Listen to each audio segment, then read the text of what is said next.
Nakita mo na ba ang bula sa iyong ihi? Hindi lang basta bula na nawawala agad, kundi yung parang bula ng beer, manipis at matagal na hindi natutunaw kahit ilang beses nang i-flush. At kapag hinubad mo ang iyong medyas sa gabi, may malalim na bakas ba sa iyong bukong-bukong? Bakas na hindi nawawala kahit matagal nang nakahiga. Marami sa atin ang iniisip na pagod lang iyon o kulang lang sa tubig. Pero ang totoo, iyon ay maaaring unang senyas na ang ating bato ay humihingi na ng tulong. Ang ating mga bato ay nagfa-filter ng mahigit 180 litro ng dugo araw-araw. Tinatanggal nila ang mga dumi at pinapanatili ang tamang balanse ng tubig at asin sa ating katawan. Kaya kapag may bula sa ihi, ibig sabihin nun ay tumatawid na ang protina sa filter ng ating bato. Kapag hindi ito pinigilan, unti-unting humihina ang bato at bago mo pa malaman, 30% na lang ang natitira sa function nito at maaaring mga ilangan ka na ng dialysis habang buhay. Parang isang ilog na natuyo kapag wala ng tubig, wala ng mabubuhay na isda. Ganoon din ang bato kapag masyadong nasira na, halos imposible nang mabawi. Pero may magandang balita ako para sa inyo. Isang maliit na pagbabago sa ugali, araw-araw, ay sapat na para mapahinga ang bato at unti-unting mapabawi ang lakas nito. At ang simula ng pagbabagong iyon ay isang simpleng tasang tsaa na inumin mo tuwing umaga. Ako si Ethe Maricel Santos. Ako ay isang health educator at ang aking misyon ay turuan kayo ng mga simpleng paraan para pangalagaan ang inyong kalusugan, lalo na ang inyong mga bato. Sa video na ito, ipakikilala ko sa inyo ang 3 uri ng tsaa na napatunayan ng mga klinikal na pag-aaral. Ang mga tsaang ito ay nakakatulong na mabawasan ang pamamaga sa loob ng katawan, mapababa ang protina sa ihi, at mapanumbalik ang kakayahan ng bato na mag-filter ng maayos. Hindi ito gamot pero napakahalagang kaibigan ng ating mga bato. Masarap, ligtas at madaling gawin sa bahay. Gusto mo bang malaman kung ano ang mga tsaang pinaka-inirerekomenda ng mga doktor para sa kalusugan ng bato? Panoorin mo ang video na ito hanggang sa dulo. At kung mahalaga sa iyo ang kalusugan ng bato, mag-subscribe ka na, mag-like at mag-komento. Para sa mga gustong malaman ang eksaktong recipe ng bawat tsaa, mag-iwan lang ng numerong 2 sa komento. Pipiliin ko ang ilan at personal na ipapadala ang recipe sa inyo. Naalala ko ang isang gabi noong matagal na. Nasa duty ako, malamig na gabi noon. Si Mang Jose, 72 anyos, ay dinala sa emergency dahil sa matinding pamamaga ng katawan, pagsusuka at labis na pagod. Nang makita ang mga resulta ng pagsusuri, 20% na lang ang natitira sa function ng kanyang bato. Tinanong ko siya kung kailan nagsimula. Sinabi niya, matagal na raw may bula ang ihi niya at matambok na ang mga paa. Pero inisip niya na tanda na lang iyon kaya hindi na niya binigyang pansin. Sinabi ko sa kanya, ang bula sa ihi ay senyas na tumatawid ang protina sa filter ng bato. Ibig sabihin, may pinsala na. Huminga siya ng malalim at nagsabi, sana natuklasan ko iyon ng mas maaga. Ang mga salitang iyon ay nananatili pa rin sa puso ko hanggang ngayon. Mula noon, sinimulan ko ng aktibong turuan ang aking mga pasyente, hindi lang ng gamot, kundi ng mga halamang tsaa na nagpoprotekta sa bato. 1 taon pagkatapos, bumalik si Mang Jose. Stable na ang kanyang mga resulta. Wala nang bula sa ihi. Nawala na rin ang pamamaga sa paa. Ngumiti siya at nagsabi, talagang 1 tasang tsaa ang nagbago ng aking buhay. Kaya naman sinimulan ko ang mas malalim na pag-aaral tungkol sa mga tsaa na nagpapalakas ng bato. Hindi lahat ng tsaa ay mabuti. Ang mga tsaang may mataas na caffeine o masyadong malakas ang diuretic effect ay maaaring lalong mapagod ang bato. Pero may mga espesyal na tsaa na nagpapababa ng pamamaga sa mga maliliit na ugat ng bato, nagpapababa ng pressure sa filter at nagtutulong sa pagtanggal ng nasirang selula sa pamamagitan ng antioxidant. Ngayon, ibabahagi ko sa inyo ang 3 sa mga tsaang ito na napatunayan na sa daan-daang klinikal na kaso. Nakakatulong ang mga ito na gawing malinaw ang dugo, mabawasan ang bula sa ihi at gumaan ang katawan. Nakakatulong pa rin sa mas mahimbing na tulog at mas maliwanag na kutis dahil kapag malusog ang bato, naaayos ng katawan ang sarili nitong proseso ng paglilinis. Pero laging tandaan ito, ang tsaa ay hindi mahika. Kailangan kasabay ng tamang pamumuhay, pagbabawas ng asin, sapat na tulog at tamang pag-inom ng tubig. Ang unang tsaa ay licorice root tea o tsaa ng ugat ng licorice. Sa Pilipinas, kilala ito sa tradisyonal na gamot bilang isang halaman ng balanse at kalusugan. Ang licorice root ay kilala sa tradisyonal na gamot, pero hindi maraming tao ang nakakaalam kung gaano kalakas ang epekto nito sa pamamaga at pagod ng bato. Ang pangunahing sangkap ng licorice root na tinatawag na glycyrrhizin ay may napakalakas na anti-inflammatory at antioxidant na katangian. Nakatutulong ito sa pagpapanumbalik ng nasirang selula ng bato. Marami ang nagtatanong, bakit kailangan pang bawasan ang pamamaga sa bato? Ang sagot ko ay ito, ang karamihan ng talamak na sakit sa bato ay nagsisimula sa pamamaga ng mga maliliit na ugat nito. Kapag may pamamaga ang mga ugat, lumalapot ang dingding ng ugat, humihina ang daloy ng dugo, at hindi na nasasala ng maayos ang mga dumi at protina. Iyon ang dahilan kung bakit may bula ang ihi. Ang glycyrrhizin sa licorice root ay nagpapalamig ng ganitong pamamaga at nagpoprotekta sa tissue ng bato mula sa pagiging fibrous o matigas. Ayon sa isang pag-aaral mula sa University of the Philippines, ang mga pasyenteng umiinom ng licorice root tea ng 6 na linggo ay nagpakita ng average na 32% na pagbaba ng protina sa ihi at kaunting pagtaas ng DSAT o glomerular filtration rate. Ang paraan ng paggawa nito ay napakasimple. Isang piraso ng tuyo na licorice root, lagyan ng tubig na humigit kumulang 70 degrees Celsius at hayaang mag-steep ng 5 hanggang 7 minuto.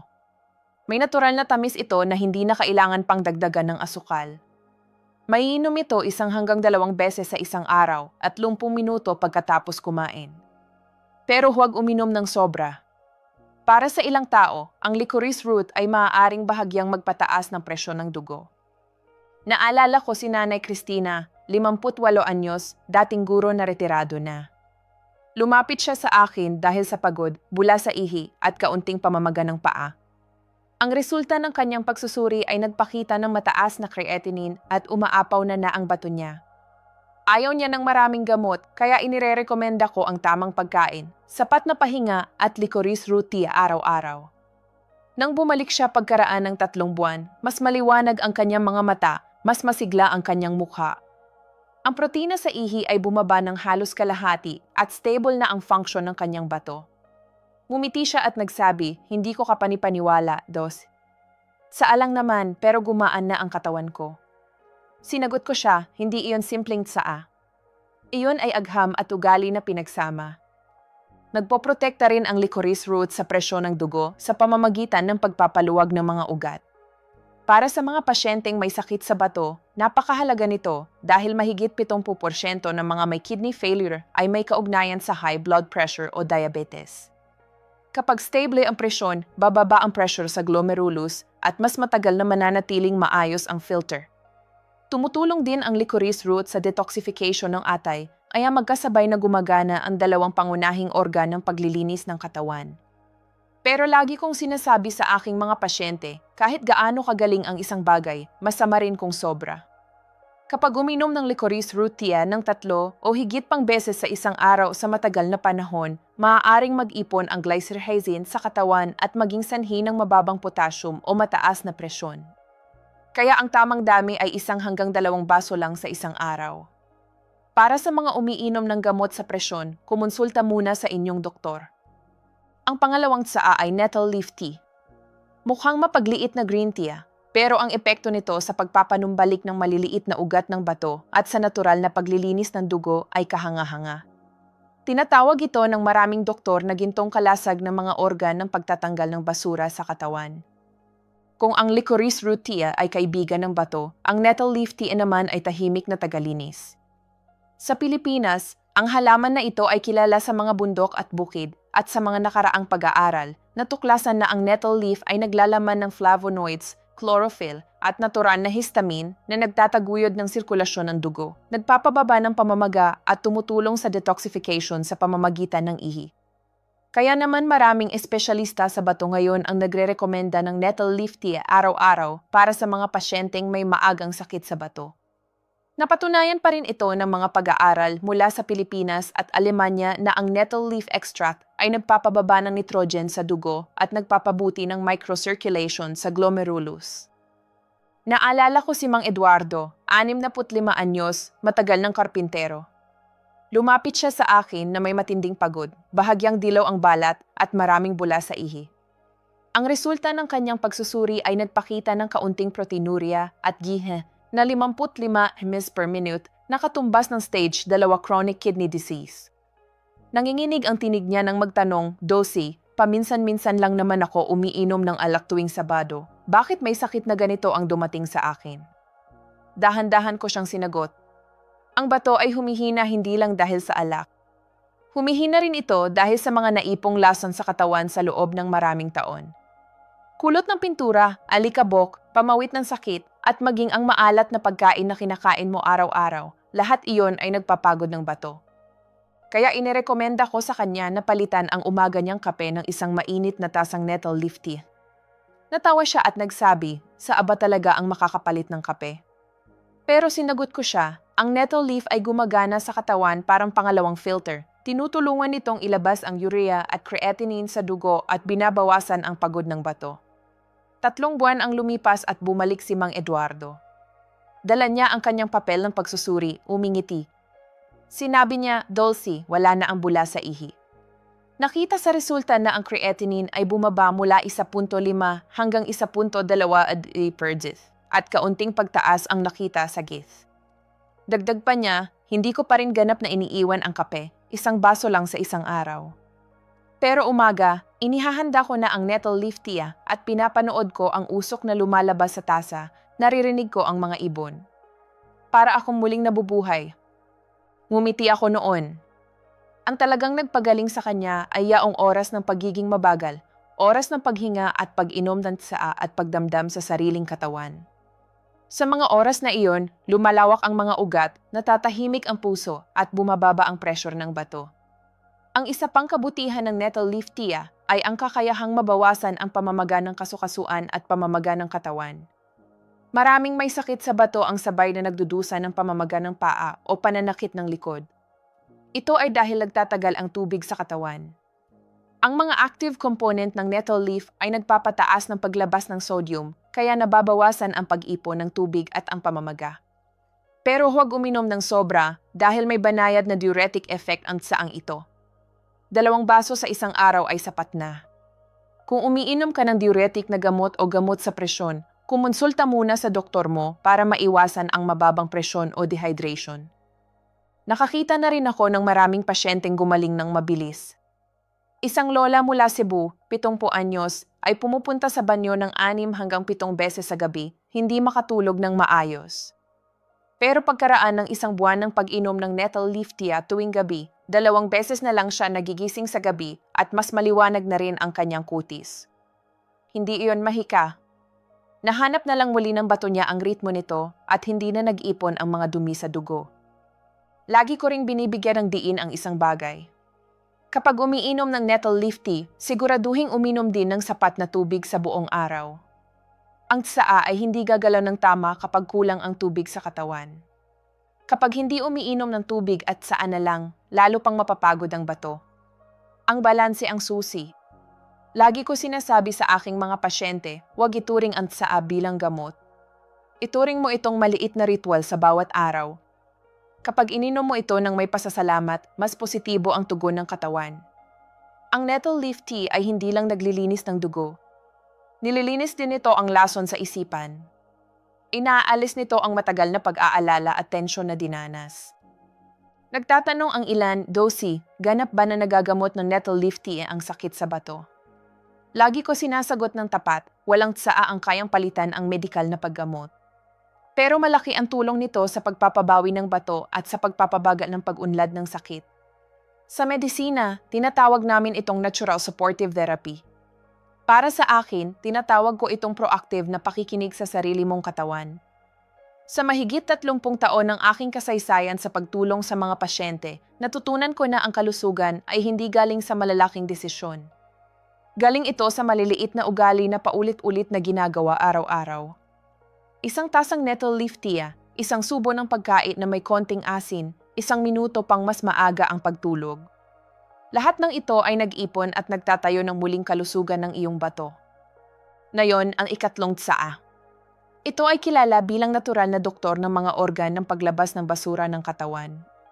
Mabilis nitong nababawasan ang bula sa ihi, pinabubuti ang glomerular filtration rate, At ginagamit pa ito sa mga kidney rehabilitation program sa maraming ospital dito sa ating bansa. Ito ay isang regalo ng kalikasan na madaling gawin sa bahay at siguradong pamilyar na ito sa inyo. Ito ay corn silk tea o sa ating wika, saan ang buhok ng mais. Isa sa mga tsaang lagi ko inirerekomenda para sa pangmatagalang pag-inom ay ang corn silk tea. Sa Pilipinas, kilala na ito ng karamihan sa ating mga lolo at lola. Halos lahat ng tahanan ay nakakarinig na ng corn silk tea. Pero ang hindi alam ng marami ay ito, ang corn silk ay hindi simpleng sangkap ng inumin. Ito ay gumagana bilang pangalawang filter ng ating katawan, isang natural na tumutulong sa bato para mabawasan ang kanyang pagod. Ayon sa isang pag-aaral mula sa De La Salle University at V. Manila, ang corn silk extract ay nagpapalakas ng ihi, nagpapababa ng protina sa ihi, at nagpapababa ng presyon ng dugo. Ito ay dahil sa myosin at natural na flavonoids na nasa corn silk na nagpapalamig ng lamad ng bato at nagpapababa ng pamamaga. Hindi ko malilimutan si Aling Dena, 60 anyos, nagpapatakbo ng maliit na karinderya sa Iloilo. Lumapit siya sa akin na may pangmatagalang bula sa ihi, madalas na pananakit ng likod at bahagyang pamamaga ng mukha tuwing umaga. Ang resulta ng kanyang pagsusuri ay nagpakita na 50% na lang ang function ng kanyang bato. Nang irekomenda ko ang corn silk tea, natawa siya at nagsabi, "Dulcie, lagi ko naman iniinom iyon. Pag nauuhaw lang, iniinom ko." Tinanong ko siya kung paano niya ito ginagawa. Sinabi niya, isang dakot ng corn silk, pinakuluan ng mahigit 20 minuto at iniinom ng buong araw, malamig. Dahan-dahan ko siyang sinagot. Magaling na sangkap ang corn silk, pero kapag masyadong matagal na pinakuluan, nasisira ang mga active components nito at mababawasan ang epekto sa pagprotekta ng bato. Ang tamang paraan ay ito, isang dakot ng tuyong corn silk, ilagay sa tubig na humigit kumulang 70 degrees Celsius at hayaang mag-steep ng 10 minuto. Huwag pakuluan. Ang lasa nito ay bahagyang matamis, malambot at nakaka-refresh. Isang baso sa umaga at isa pa pagkatapos ng hapunan ang pinakaangko. Para sa mga may bula sa ihi, maaari ding magdagdag ng kaunting luya o kawayan na ugat para mas lumaki ang anti-inflammatory effect. 4 na linggo pagkaraan, bumalik si Aling Dena na puno ng ngiti. Sinabi niya, "Dulcie, mas malinaw na ang ihi ko sa umaga. Halos wala ng bula." Nakita sa resulta na kapansin-pansing bumaba ang protina sa ihi at bahagyang bumuti ang ith. Ang pinakamalaking epekto ng corn silk tea ay ang pagtulong sa bato na linisin ang sarili nito. Ang saang ito ay naglalabas ng uric acid, urea, at iba't ibang dumi mula sa katawan at nagpapalamig ng lamad ng mga maliit na ugat ng bato na nasira na ng asin o gamot. Nagpapababa rin ito ng kaunti ng blood sugar at nagpapanatili ng stable na presyon ng dugo, kaya napakaangkop para sa mga matatanda at sa mga may talamak na sakit. Pero lagi kong sinasabi sa aking mga pasyente, kahit gaano kagaling, kailangan ng balanse. Ang corn silk ay may diuretic effect, kaya kapag sobra ang inumin, maaaring mabawasan ang electrolytes, lalo na ang potassium. Kapag nakaramdam ng pagkahilo o labis na pagkauhaw, bawasan ang dami. Kung may mababang presyon ka o umiinom ng diuretic na gamot, kumonsulta muna sa iyong doktor bago simulan. Lagi ko sinasabi sa aking mga pasyente, huwag ituring ang tsaa bilang gamot. Ituring mo itong kaibigan. Tuwing umaga, hawakan mo ang iyong tasang corn silk tea at isipin mo ang bato mo na dahan-dahang nalilinis, lumalawak ang mga ugat at humihinga muli. Ang maliwanag na kulay ginto ng tsaa, ang banayad na halimuyak nito, ang bawat higop ay nagpapagaan ng katawan at nagliliwanag ng isipan. Ang tunay na paglilinis ay nagsisimula sa puso. Ang licorice root tea, ang nettle leaf tea, at ang corn silk tea. Ang tatlong tsaang ito ay may iba't ibang papel, pero kapag sama-sama, sila ang tatlong haligi ng pagprotekta sa bato. Ang licorice root tea ay nagpapalamig ng pamamaga, ang nettle leaf tea ay naglilinis ng mga dumi, at ang corn silk tea ay nagpapahinga sa bato. Pero hindi ko sinasabi na inumin ang lahat ng sabay. Piliin ang isa na angkop sa iyong kondisyon. Kung madalas kang pagod, simulan mo sa licorice root tea. Kung may pamamaga ang katawan, subukan mo ang nettle leaf tea. Kung may bula ang ihi, ang corn silk tea ay ang para sa iyo. Marami pa rin ang naniniwala na gamot lang ang makakapagligtas ng bato. Pero sa maraming taon ko ng pagtulong sa mga pasyente, Nakita ko ang daan-daang tao na nakabawi ng kalusugan sa pamamagitan ng pagbabago ng ugali at tapat na pag-inom ng tsaa. Ang bato ay palapatawad na organ. Kapag binigyan mo ito ng oras, kaya pa nitong lumaban at mabawi. Ang pagkawala ng bula sa ihi ay hindi mahika. Iyon ay patunay na pinagpapahinga mo na ang katawan mo, nilalinis mo na ito, at nararamdaman mo na kung paano mahalin ang iyong sarili. Kung hawak mo ngayon ang isang tasang tsaa, iyon na ang pinakamahalagang regalo mo sa sarili mo ngayon. Hindi kailangang maging malaki. Isang maliit na ugali sa bawat araw ang makapagbabago ng buong buhay. Salamat sa inyong pakikinig hanggang sa dulo. Ako si Maricel Santos at naniniwala akong kaya ng bawat isa sa inyo na pangalagaan ang sariling bato sa pamamagitan ng maliliit na hakbang. Kung nakatulong sa inyo ang video na ito, mag-like, mag-subscribe at mag-komento. Para sa mga gustong matanggap ang detalyadong recipe ng bawat sa ayon sa yugto ng kalusugan ng bato, mag-iwan lang ng numerong 2 sa komento. Pipiliin ko ang ilan at personal na ipapadala ang gabay sa inyo. Nawa ay manatiling malusog kayo at ang inyong pamilya. Nawa ay malinaw ang inyong ihi at magaan ang inyong katawan sa tulong ng isang simpleng tasang tsaa bawat araw.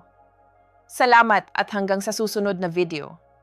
Sa susunod na episode, pag-uusapan natin ang mga tsaa na nagpapanatiling malusog ang puso at mga ugat. Ingatan ang inyong bato tulad ng isang mahal na kaibigan. Nang may pasensya, init ng loob at pagmamahal,